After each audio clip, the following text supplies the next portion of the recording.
To render a pagination, we're going to use Bootstrap.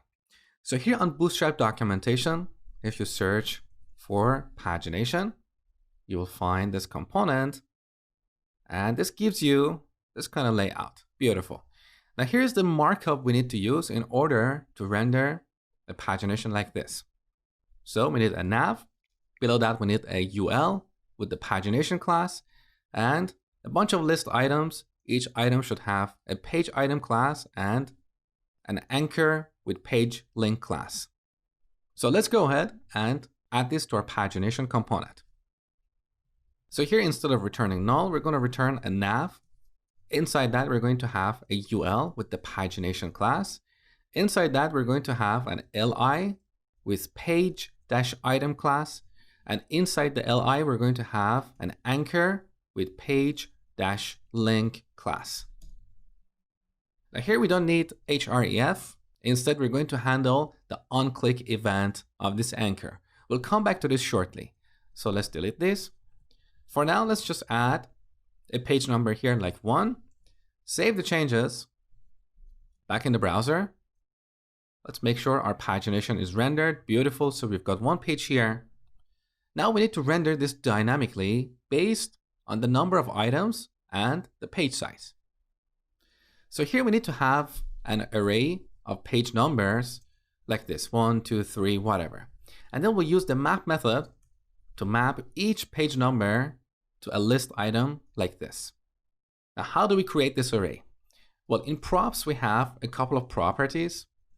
One is items count, and the other is page size. These are part of the interface of this component, right? So we set these to props. Now with these values, we can calculate the number of pages like this. Const pages count, we set this to items count divided by page size.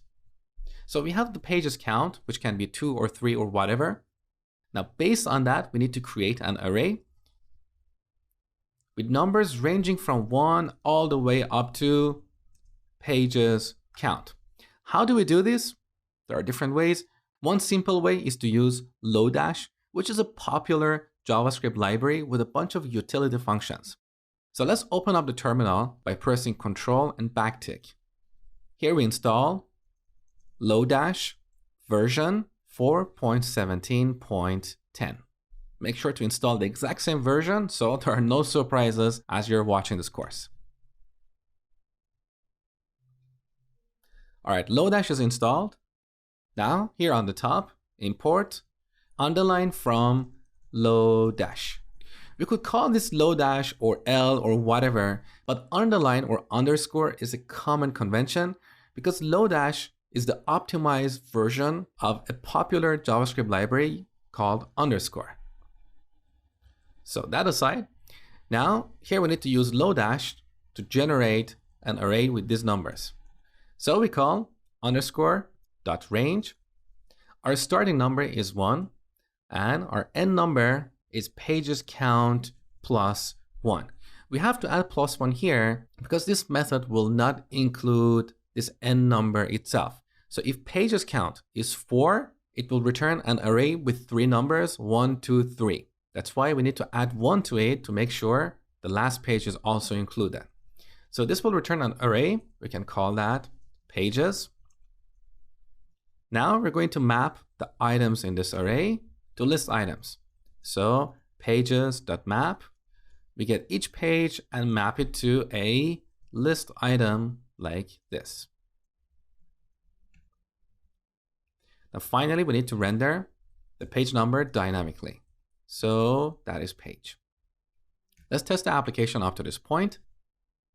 The first error we get is each child in an array or iterator should have a unique key. Obviously, we forgot that. So because we're using the map method here, we should give each li a key. So we're going to use the page number because that uniquely identifies each page. Save the changes, back in the browser, no errors, beautiful.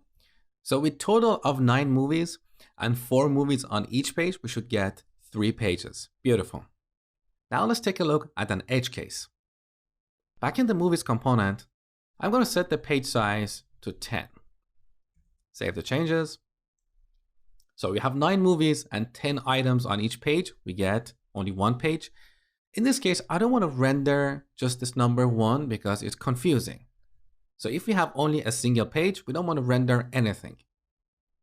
So here in the pagination component, if pages count equals 1, we want to return null. So nothing will be rendered. Let's test this back in the browser. But we still have 1 here. What's going on?